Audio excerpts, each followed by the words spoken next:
जय माता की, जय सिया राम। भाई बहुत से बच्चे समझते हैं कि हम भगवान से बात करते हैं। क्या भगवान भी हमसे बात करते हैं? करते हैं तो कैसे करते हैं, कैसे समझे? ये बड़ी समस्या हो रही है बच्चों के साथ। एक तो बेटा क्या होता है, देखो, जो शक्ति होती है किसी की भी हो, वो सामने साक्षात आके तो किसी के सामने नहीं खड़ी हो सकती तुमसे बात करने के लिए। ठीक है ना? आपको लगता होगा जैसे भी बहुत से हैं, दरबार लगाते हैं, हम भी हैं और कोई भी है। जो बात है मैं तुम्हें साफ समझाऊंगी, समझने की कोशिश करना। मैं घुमाऊंगी नहीं बातों को, बिल्कुल भी साफ साफ बात कहूंगी जो भी है। ये हम बच्चों को ये नहीं हम गलत फहमी में रखते कि सामने बिल्कुल शक्ति आके बैठ जाएगी और तुम बात करोगे तो वो तुमसे बात करेगी। ऐसा नहीं होता है। शक्ति बहुत तरीके से बात करती है, उनके तरीके अलग अलग होते हैं सब बच्चों के साथ में। अब ये नहीं जरूरी है कि जैसे हमसे बात करती है आपसे भी ऐसी बात करे, नहीं, सबका अलग अलग मिलेगा तुम्हें। लेकिन शक्तियां बात करती हैं तो मतलब शक्ति बात करती हैं तो वे शक्ति होती कौन है? वे सिद्धि होती हैं, सिद्धि। जैसे कि हनुमान जी की सिद्धि होगी, माता की सिद्धि होगी, तो वे सिद्धियां आती हैं हमारे पास। शक्ति नहीं आ सकती किसी के पास, क्योंकि मैं ब्रह्मांड की शक्तियां इतनी बड़ी जो मैं सामने आ गई तो हम उनका तेज नहीं झेल पाएंगे, हम देख ही नहीं पाएंगे, आंख ही नहीं खुलेंगी हमारी। उनकी इतनी चमक, इतनी रोशनी, इतना कुछ होता है, उसको हम देख नहीं पाएंगे। सबरी थी ना, सबरी, उसका भी जब साक्षात्कार हुआ था ना, तो उस टाइम पे उसकी भी आंखें बंद हो गई थी एक बार तो। भगवान ने फिर मनुष्य रूप में उसने कहा था कि प्रभु मुझे आपके दर्शन नहीं हो रहे हैं, मेरी आंखें बंद हो रही हैं। जब सबरी का पहला जन्म था, वो एक राजा की वो थी पत्नी। उनका ज्यादा देखो, ज्यादा विषय में तो मैं जानती नहीं, क्योंकि काफी दिन हो गए जब मैंने पढ़ा था, भूल गई मैं देव पुराण में, तो मैं भूल रही हूँ। थोड़ा थोड़ा याद है मुझे कि उनका जो मोटा मोटा सा याद है। तो जो सबरी थी वो अपने पति को भक्ति नहीं करने देती थी। उसका पति था जो नारायण का भगत था, वो जो सबरी अगले जन्म में बनी है, पहले वो राजा की वो थी पत्नी। तो अपने पति को है ना वो ज्यादा ही पूजा पाठ करते थे। तो सुनो, वो कहती थी कि मैं इतनी सुंदर हूँ, आप मेरे सौंदर्य को नहीं देख पाते हो, आप हमेशा पूजा में लगे रहते हो, आपको पूजा की करने की क्या जरूरत है, जब मैं इतनी सुंदर हूँ, आप मेरी पूजा करो, मुझे देखो, मुझसे प्यार करो। तो इस तरीके के सवाल करती थी अपने पति से। तो एक दिन उसको इतना गुस्सा आ गया कि पति जैसे पूजा कर रहे थे तो उन्होंने नारायण भगवान की मूर्ति को और उनकी जो भी पूजा का सामान था वो सारा मतलब फेंक दिया था। तो उस टाइम पे उसे श्राप दिया था उसके पति ने कि जा आज से तू, मैं तुझे श्राप देता हूँ कि तू अगले जन्म में ना तो पति का सुख पावेगी और ना ही तुझे कभी भी एक भी मतलब किसी चीज का सुख नहीं मिलेगा। तो वो दुखी हो गई थी। तब उसने कहा था कि मुझे कुछ मेरी गलती होगी, माफ करो, मुझे क्षमा करो, तो मुझे कुछ ऐसा उपाय बताओ ताकि मेरा इसका जो ये श्राप आपने दिया है ये कट जाए। तो तब उसने कहा था कि एक दिन तुझे दर्शन होंगे भगवान के। नारायण भगवान भी उस समय उसे ऊर्जा के रूप में दिखाई दिए थे, साक्षात्कार नहीं हुआ था। तो वो उस ऊर्जा को देख नहीं पा रही थी, उसकी आंखें बंद हो रही थी, वो ना मतलब सहन नहीं कर पा रही थी उस ऊर्जा को। तो तब उसने आंखें बंद करे करे बोला था कि हे भगवान, हे नारायण, हे प्रभु, मेरे को आपके दर्शन नहीं हो रहे हैं, मेरी आंखें नहीं खुल रही हैं, मैं आपके तेज को नहीं देख पा रही हूँ। तो भगवान ने कहा था कि अब तुझे अभी ये समय नहीं आया कि तुझे दर्शन हो जाए, क्योंकि तूने इतने पाप करे हैं, तो तुझे अगले जन्म में भीलनी के वहां मिलेगा तुझे जन्म, और भील तेरा पति होगा और वहां पे तुझे कष्ट भी होगा। उसके बाद वहां से तुझे जो भी तेरी है जीवन की कथा आगे से शुरू होगी, और तब मैं राम रूप में आऊंगा और तब तेरे को मैं दर्शन दूंगा। तो तब ये कहानी बनी थी। तो देखो, साक्षात्कार किसी का नहीं होता है, ना कोई कर पाएगा मनुष्य शरीर में। ये तो पहले थे जो ऋषि मुनि थे, इतना जप तप करते थे, उनके कई कई हजार वर्ष तक तप करते थे, उनके शरीर पे मिट्टी चढ़ जाती थी, डिमक लग जाती थी, वो कितनी भक्ति करते थे। अब तो घर में बैठे हैं सब, कौन भक्ति इतनी कर रहा है? इतनी हो जाती है किसी पे? आज घर गृहस्थी में होकर 4 घंटे जाप कर लेगा, ज्यादा से ज्यादा 5 कर लेगा, 6 कर लेगा। लेकिन वे तो पूरे दिन लगे रहते थे। साधु संत ऋषि तो जो जंगलों में रहते थे, वे तो अपनी पत्नी को भी नहीं देखते थे, बच्चों को भी नहीं देखते थे, उन्हें कोई किसी से कोई मतलब नहीं था। वे समाधि में बैठ जाते थे, 1 साल तक समाधि में रहते थे वे। तो तब भी भगवान कितने कष्ट से मिलते थे। कलयुग में तो फिर भी थोड़ा भगवान की कृपा जल्दी मिल जाती है, नाम जब से ही मिल जाती है। कलयुग में तो वरदान मिला हुआ है। तो देखो, तो भगवान के बात करने का तरीका होता है, किसी बच्चे को तो कुछ भी दिखाई नहीं देगा और आवाज आती रहेगी, जैसे कोई मन से उनके सवाल उठाए, कुछ भी सवाल उठा, उनका अपना उठाए, खुद का या किसी और के लिए उठाए, तो उसका जवाब उन्हें मिल जाता है, लेकिन शक्ति उनको दिखती नहीं है। तो एक तो ये तरीका होता है शक्तियों का बात करने का। मैं तुम्हें बताती रहेंगी। एक हवा होती है, वो तुम्हें महसूस कराती रहेगी बातों को, लेकिन तुम उसे देख नहीं पाओगे, ठीक है। और एक होती हैं सिद्धियां।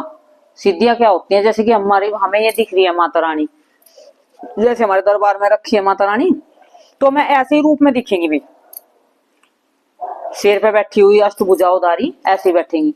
और जैसे हम बात करेंगे उनसे, तो तब हमें वे जवाब देंगी। और जवाब भी कब देंगी, कमरा बंद, वहां पे कोई ना हो, एकांत में है हम और बात कर रहे हैं माँ से, तो उधर से हमें फटाफट जवाब मिल रहे हैं। और जो जवाब देने लायक नहीं होता उसको माँ जवाब को नहीं देती है, चाहे तुम 1000 बार पूछो, चाहे तुम 100 बार पूछो। जो माँ को लगेगा ये बच्चे को जवाब देना जरूरी नहीं है, तो माँ ये ना समझ लेना कि शक्ति तुम्हें हर तरीके का जवाब देगी जो भी तुम पूछोगे। ये मत गलत फहमी में रहना कि शक्ति हर चीज का जवाब नहीं देती है। जो खास होता है, जो जरूरी होता है, जो मतलब का होता है, सिर्फ उसका जवाब देती है। जो बिगर मतलब के सवाल करते हैं, फालतू के दिमाग खराब करते हैं, उसका शक्ति जवाब नहीं देती है। देखो, आप भी देखते हो बागेश्वर धाम में धीरेन्द्र शास्त्री जी हैं, तो वे भी अपनी कॉपी पे लिखते हैं, 3 या 4 सवाल का जवाब देते हैं, क्योंकि शक्ति इतना ही आदेश करती है उनको, तो ज्यादा नहीं दे सकते। बहुत से बच्चे क्या सोचते हैं कि एक बार दरबार में आ गए हैं तो तुम्हारी बचपन से लेकर और बुढ़ापे तक की कुंडली बना दे भगत, मतलब सारी जानकारी दे दे तुम्हें एक बार में। ऐसा नहीं होता है। दरबार में हाजिरी क्यों लगवाते हैं 5-5, कि थोड़ा थोड़ा भगत के सामने आता रहता है तुम्हारी, जो तुम्हारे कष्ट हैं, पीड़ा हैं, जो भी है। बहुत से बच्चे क्या कहते हैं, एक बार दरबार में आ गया तो फोन से बात होती रहेगी, बस फोन से काम चल जाएगा, मतलब कि आराम, शरीर को कष्ट ना हो जा, पैसे ना लग जा दरबारों में जाने से, कहीं 100-50 1000 500 खर्च ना हो जा तुम्हारे, बस घर बैठ के सब कुछ हासिल कर लो। एक बार भगत का नंबर मिल जाओ, फिर तो उसका दिमाग पूरी तरह से चाट लो फोन से ही, ये सोचते हैं बच्चे। दरबार में जाना पड़ता है, कष्ट करना पड़ता है, गुरु से बार बार पूछना पड़ता है। बहुत से बच्चे कहते हैं कि गुरु बताता नहीं है। एक बार नहीं, 1000 बार पूछो, गुरु जवाब जरूर देगा तुम्हें, जो देने लायक होगा। तो अब तुम सपने में उल्टे सीधे पूछोगे, हमें ये सपना दिखा, वो सपना दिखा, तो गुरु इतना फ्री नहीं है कि तुम्हारे हर समय उन सपनों के मतलब बताता रहेगा तुम्हें। काम की बात पूछिए करो गुरु से, कि दरबार में हमें शक्ति कैसे बढ़ाएं, दरबार में हम जो दूसरों का इलाज करते हैं, हमें संकट को कैसे दूर करें। ये सवाल होते हैं खास, जो तुम्हें बूझने होते हैं, ठीक है ना। तो शक्ति कैसे बात करती है, एक तरीका होता है शक्तियों का बात करने का। जैसे आप मंत्र जाप करते हो, बैठ जाते हो, आपने पूजा कर ली, पूजा करते समय आपका मन पूजा में लग गया, पूजा करते करते करते करते आपका ध्यान बिल्कुल माँ की तरफ या किसी की भी शक्ति है जिसकी भी तुम पूजा करते हो उसकी तरफ तुम्हारा बिल्कुल मन चले गया, खिंचा होगा, जुड़ा होगा। कहना कि शक्ति के और तुम्हारे मन के तार जुड़ चुके हैं, शक्ति तुमसे जुड़ चुकी है। तो उस समय माला जप रहे हो तुम, माला जपोगे, माला भी चल रही है तुम्हारी, और कोई मन में सवाल उठ रहा है, तुम्हें उसका जवाब चाहिए, भाई सामने से शक्ति नहीं बताती है।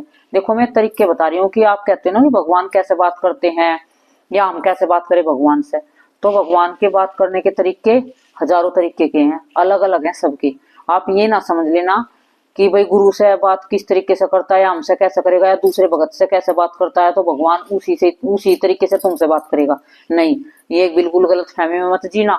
सबको अलग अलग तरीके से अनुभव होते हैं, अलग अलग तरीके से बात होती है। किसी को, जैसे कि माला जप रहे हो आप, माला जपते जपते समय क्या होगा, आपके मन में सवाल उठे हैं, सवाल सवाल पे सवाल, सवाल पे सवाल उठ रहे हैं आपके मन में। तो पहले तुम्हें ज्यादा नहीं उलझना है, एक सवाल अपने मन में उठाना है। इतने सवाल एकदम से नहीं कि इकट्ठे कर लेने अपने अंदर कि भगवान एकदम से तुम्हें सबके जवाब दे देगा। एक माला जप रहे हो, एक सवाल तुम्हारे अंदर उठा है, तो उसका तुम्हें माला जपते जपते ही आभास हो जाएगा, उसका जवाब तुम्हें मिल जाएगा। इस तरीके से भी भगवान बात करते हैं, ठीक है ना। तो माला जपते जपते जो भी तुम्हारे मन का सवाल है, फिर तुम्हारा एक सवाल का जवाब तुम्हें मिल चुका है, फिर तुम्हारा दूसरा सवाल उठा है, फिर तुम माला जप रहे हो, फिर तुम्हारा सवाल का जवाब मिल चुका है। तो तुम्हारे 10-5 सवाल होते हैं, उस टाइम तुम्हारे सवालों के सारों के जवाब मिल जाते हैं मंत्र जाप करते करते, होता है ऐसा। और एक और तरीका होता है, ये बहुत से तरीके हैं, मैं बताऊंगी जितने भी तरीके, जो सा भी तुम अपनाओ और जो सा भी तुम्हारी साथ हो समझ लेना। भाई बहुत से बच्चे हैं और ना समझ पा रहे हो, जैसे कि बात तुम्हारी हो रही है भगवान से, लेकिन तुम समझ नहीं पा रहे हो, भगवान भी तुमसे बात कर रहे हैं लेकिन तुम समझ नहीं पा रहे हो। तो ये वीडियो उस बच्चों के लिए जिनके मन में ये है कि हम कैसे समझे, हम तो समझ ही नहीं पाते, शक्ति हमसे बात करती हैं तो, ठीक है ना। और एक तरीका ये होता है कि जैसे आप बैठे हो, पूजा भी कर लिया आपने, माला के समय, पूजा के समय आपको कोई जवाब नहीं मिला, ना कोई अनुभव हुआ, तो आप बैठो, ठीक है, कुछ देर बैठो, मन ही मन, मुंह से नहीं बोलना, मन ही मन मां से बात करो, तो मन ही मन जवाब मिलेगा आपको। आप जैसे एक आपके मन में सवाल उठा, उसका जवाब आपको मन के अंदर ही मिल जाएगा, मतलब कि ये सवाल ऐसा था तो इसका जवाब ये है। एक इस तरीके से भगवान बात करते हैं। भगवान एक ऐसा विषय है महसूस करने का। और सबसे बड़ी बात क्या है, जब तक मन तुम्हारा अशांत है, विचलित है, इधर उधर डोल रहा है, तब तक ना तुम्हें कोई अनुभव होगा, ना तुम्हारी कोई भगवान से बात होगी, ठीक। क्योंकि जब तक तुम इस जाल में फंसे हुए हो, तो उस मकड़ी की तरह उस जाल के अंदर ही बैठे रहोगे, कुछ नहीं कर सकते। तो तुम्हें उस जाल को तोड़ना होगा, उस जाल से बाहर निकलना होगा। मतलब कहने का ये है, जो भी तुम्हारे मन में विचार उठ रहे हैं गलत सलत, कि मेरे को उसने ये बोल दिया, दुनियादारी में घूम रहे हो, इधर उधर डोल रहे हो मन से, तो तब तक तुम्हें सवालों के जवाब नहीं मिलेंगे। जब तुम्हारा मन एकदम स्थिर हो जाएगा, एक टक भगवान से मिल जाएगा, नजरों से नजर भगवान के मिल जाओगे, और तुम्हारे मन में उसके सिवा कुछ भी सवाल नहीं है, बस प्रभु को देख रहे हो, निहार रहे हो, और अंदर से आत्मा बोल रही है तुम्हारी। तो उस समय भगवान तुम्हें जरूर जवाब देंगे, और जवाब देंगे भी, और तुम्हें रास्ता भी दिखावेंगे, अनुभव भी करावेंगे, सब कुछ मिलेगा। लेकिन मन को प्रभु से जोड़ना पड़ेगा। अब तुम बैठ के पूजा घर में और माँ से बात कर रहे हो, और ध्यान उधर उधर जा रहा है, पूरी दुनिया ध्यान में डोल रहा है आपका मन, तन तो पूजा में है लेकिन मन इधर उधर डोल रहा है, तो ऐसा कोई जवाब तुम ना समझ पाओगे, ना ही तुम्हें कोई जवाब मिलेगा, ठीक है ना। तो जैसे कि तुम त्राटक करते हो, जब तक तुम्हारी आंखें इधर उधर ऐसे डोलती रहेंगी, तो आप त्राटक में ध्यान नहीं लगा पाओगे एक टक। जब वो जोत की लो है वो भी सितर हो जाएगी एकदम शांत, कि इधर उधर हिलेगी नहीं, और आपकी भी आंखें कंटिन्यू उसको ही निशाना बना रही हैं, बिल्कुल आप जोत पे ही देखे जा रहे हो, तो तब आपको कुछ मिल सकता है, दर्शन हो सकते हैं जोत में किसी भगवान के, ठीक है ना। आपकी दिव्य दृष्टि जागृत हो सकती है। और जो आप जोत भी इधर उधर हिल रही है, पंखा चल रहा है, जोत इधर उधर हिल रही है, तो आप उस ज्योति पे ध्यान नहीं कर पाओगे। तो ऐसे ही आप हमारा मन उठता है, जब तक हमारा मन इधर उधर डोलता रहता है, तब तक हमें भगवान से ना कोई बातें होती है, ना कोई अनुभव होता है, ठीक है। और जैसे कि सिद्धियां मिल जाती हैं, जिसके पास सिद्धियां आ जाती हैं, तो में क्या होता है कि जैसे कि हनुमान जी हैं, तुम ऐसे ही दिखेंगे जैसे कि मूर्त में होते हैं, तस्वीर में होते हैं, कोई अलग से नहीं दिखेंगे फिर तुम्हें। और ऐसे ही माँ दुर्गा दिखेगी, ऐसे ही माँ काली दिखेगी, और मैं तुमसे बात कर रही होंगी, जैसे कि तुम बात कर रहे हो ना, हम माँ से बात कर रहे हैं, तो तुमसे में जैसे तुम कुछ पूछ रहे हो कि माँ ये बात ये थी, तो माँ जवाब देगी हाँ ये ऐसे नहीं थी ऐसे थी। अब मेरे पे माँ ये बच्चा है इसको मैं क्या करूं, जो आपकी माँ शक्ति जागृत होगी पक्की, तो माँ कहोगी नहीं ऐसे नहीं ऐसे है ये। उसमें क्या होता है कि कभी कभी कोई बच्चे की गलत कार्य होने वाला होता है, तो माँ उसको बताती नहीं है, जो कोई दुखद बात होती है। देखो बहुत से बच्चे कहते हैं कि भगवान तो सब कुछ कर सकता है। भाई जैसे कोई बीमार व्यक्ति है या संकट वाला है, तो वो दरबार में आने वाले से क्या कहेगा, जो दरबार लगा रहे हैं, कि भगवान तो सब कुछ कर सकता है, फिर हमारे लिए क्यों नहीं कर रहा है।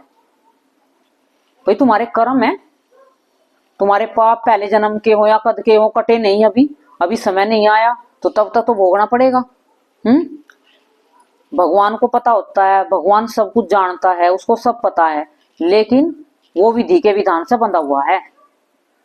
जब भगवान जी को पता था कि पांडव और कौरवों का युद्ध होगा, तो भगवान रोक पाए, क्योंकि वो विधि विधान को नहीं टाल सकते, सृष्टि के नियम को नहीं खंडित कर सकते। भगवान भी जो लिखा हुआ है उसे नहीं मिटा सकते, कम कर सकते हैं लेकिन मिटा नहीं सकते हैं।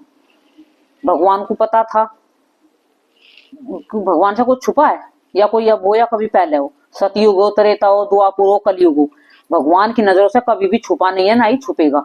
उनको ये भी पता था कि अभिमन्यु जाएगा, अभिमन्यु मरेगा भी, चक्रव्यूह में भी फंसेगा, लेकिन भगवान ने रोका तो नहीं उसको, क्योंकि उसको पता था कि जो समय निर्धारित है, जिसका जितना है, जितनी उम्र है, वो होकर रहेगी हर तरीके से, तो उसको टाल नहीं सकते हैं।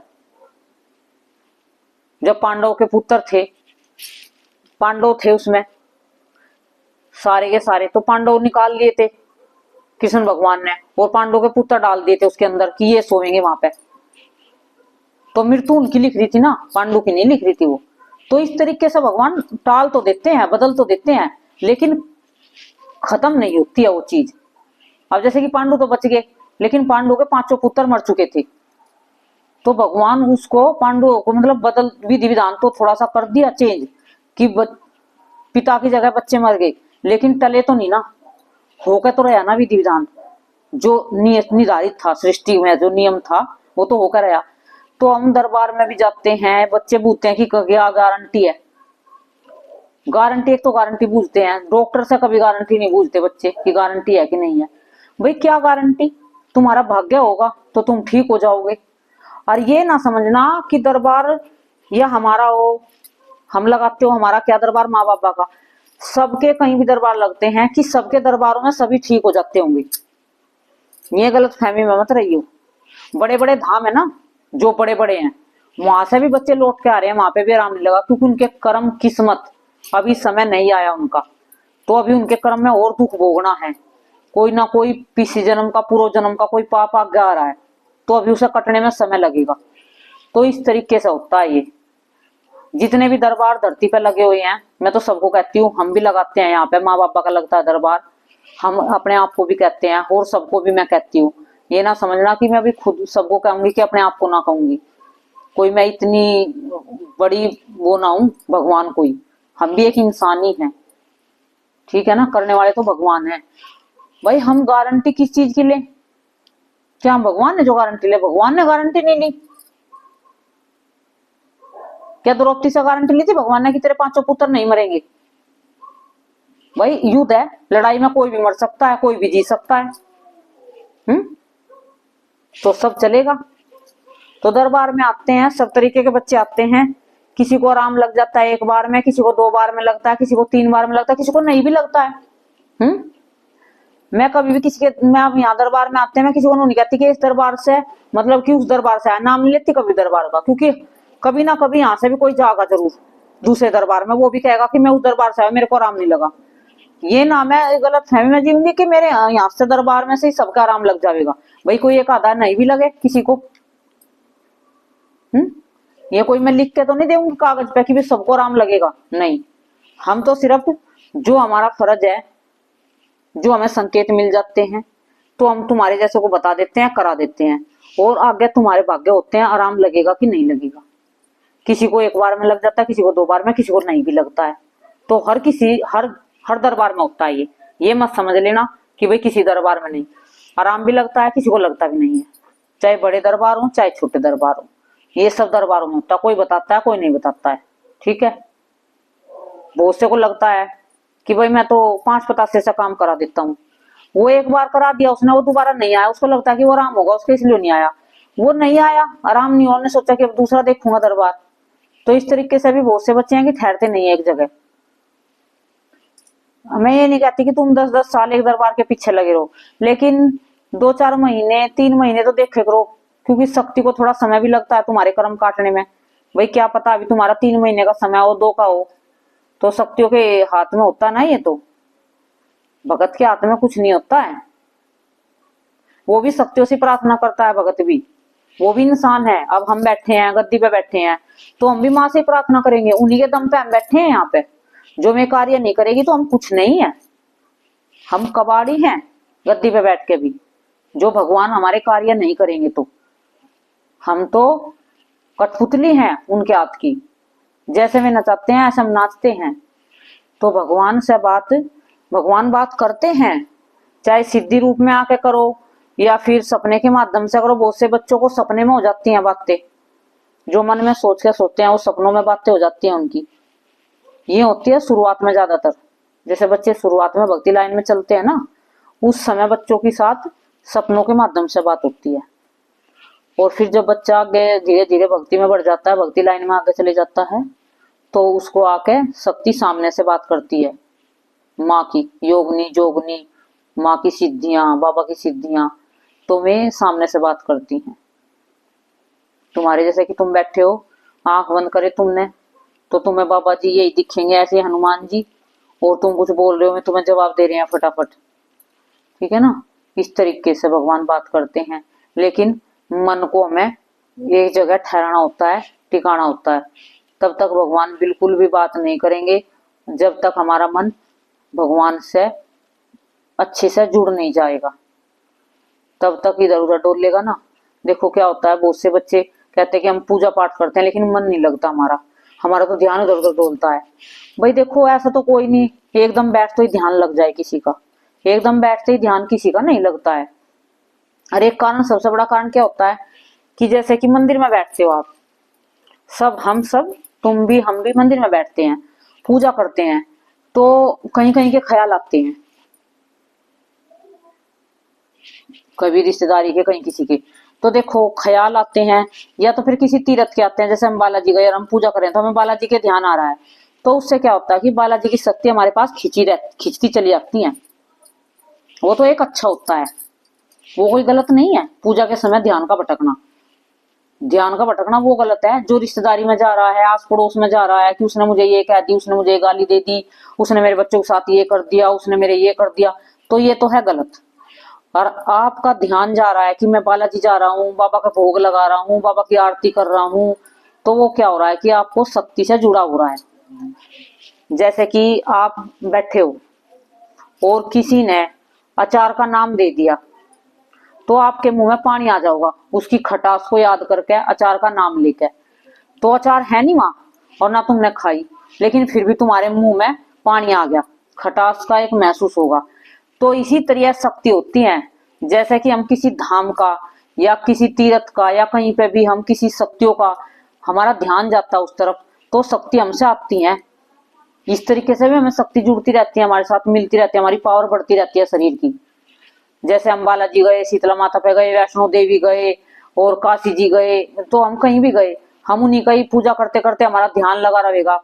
जैसे कि हम बालाजी में हैं, बालाजी को भोग लगा रहे हैं, बालाजी की लाइन में लगे हुए हैं, बालाजी की आरती कर रहे हैं, बालाजी की आरती के समय हम आरती ले रहे हैं, तो वो क्या होता है, शक्ति हमारे पास आती रहती है, उधर से ट्रांसफर होती रहती है और हमारी शक्ति बढ़ती रहती है बिना जाए। एक बार चले गए फिर हमें शक्ति वहां से अपने आप ही आती रहती है, एक आने जाने का रास्ता बन जाता है मन के माध्यम से। मन है ना, जो मन जो जुड़ गया ना उस धाम से, तो उस तरफ से शक्ति अपने आप ही खींची चली आएगी जब भी तुम ध्यान करोगे। क्यों, कभी भी कहीं जाते हैं तो पूजा करते हैं, कई दिन तक तो उन्हीं की स्मृति बनी रहती है दिमाग में, बालाजी घूम रहे हैं, बालाजी भोग लगा रहे हैं, बालाजी ये कर रहे हैं। तो ये हमारे ना, ये कोई गलत संकेत नहीं है, ये अच्छे संकेत है। जैसे कि हम किसी दरबार में गए हैं, दरबार से हम जुड़ रहे हैं, वो हमें दरबार वाला दिख रहा है, उस दरबार की हमें शक्तियां दिख रही हैं, तो समझ लेना कि उस दरबार से तुम्हें शक्ति मिल रही है, शक्ति आ रही है तुम्हारे पास। ये समझना पड़ता है भक्ति लाइन में जाके, बहुत कुछ है जो हमें समझना पड़ेगा, जो गुरु नहीं समझाओगा खुद समझना पड़ेगा तुम्हें। तो भगवान बात करते हैं, हमें अनुभव भी कराते हैं, हमें रास्ता भी दिखाते हैं, गलत होता है तो हमें गलत का भी एहसास कराते हैं कि तूने गलत करा है। देखो जैसे बहुत से दरबारों में कोई गलत करता है, किसी की शक्ति बांधता है, कुछ करता है, लेकिन उन्हें एहसास होता है कि तूने गलत करा है, फिर भी वे मानते नहीं है, वे भगवान को नजरअंदाज कर देते हैं। भगवान उन्हें महसूस कराता है कि तू गलत कर रहा है, बच्चे की शक्ति बांध रहा है, बच्चे के साथ छेड़खानी कर रहा है शक्तियों के साथ, तो ये उसका मन एक बार जरूर बोलता है कि तू गलत कर रहा है, लेकिन वो फिर भी मानता नहीं है। क्यों? उसकी आंखों पे एक लालच का पर्दा पड़ चुका है, या चाहे पैसे का लालच हो, या फिर किसी की शक्ति चुराने का लालच हो, या फिर किसी का गलत करने का लालच हो, कुछ भी हो, लालच तो बढ़ जाता है, तो वो घटता नहीं है। तभी तो कहते हैं कि इंसान चोले में काम, क्रोध, लोभ, मद, ये इंसान के अंदर भरे हुए हैं, ये कभी भी जाग जाते हैं। ये ना समझ लेना कि भक्ति कर रहे हो तो ये खत्म हो जाते हैं, ये कभी भी है ना जाग जाते हैं, कभी भी भगवान परीक्षा ले लेता है इनको जगा के, और तब वहां पे इंसान ऊंचाइयों तक जाकर नीचाइयों पे घिस जाता है एकदम। और बहुत से बच्चे तो ऊंचाइयों पे चढ़ ही नहीं पाते हैं, क्योंकि गुरु के वहां तो भोग लगाना चाहते। अब मेरे पास भी यहाँ बच्चे आते हैं ना, सबको पता है दरबारों में, हजारों दरबारों में चक्कर काट के आते हैं, लेकिन उनके इतनी औकात नहीं होती कि वे प्रसाद तो लेके आ जाए यहाँ भोग, तब कि वो भोग लग के उनको ही वापस दिया जाता है। सब बच्चे, कोई एक आधा बच्चा जो आते हैं पहली बार आते हैं तो भोग लेके ही नहीं आते, पता है उन्हें। दरबारों में वे पहले जो दरबारों में गए हैं वहां पे हजारों हजारों रुपए, हजारों हजारों मतलब दे दे के आ रहे हैं, कहीं के हजार, फिर भी उनको लगता है कि यहाँ पे आते हैं तो खाली हाथ आ जाते हैं। और जबकि वो प्रसाद उन बच्चों को ही मिलता है, आने वालों को, उन्हें मैं नहीं खाती हूँ बैठ के, भोग लगा कर वापिस बच्चों को दे देते हैं हम, फिर भी खाली हाथ बच्चे आते हैं। जब तुम कुछ आस लेकर जा रहे हो और खाली हाथ जा रहे हो तो खाली हाथ ही आओगे दरबार से, कुछ लेकर नहीं आओगे।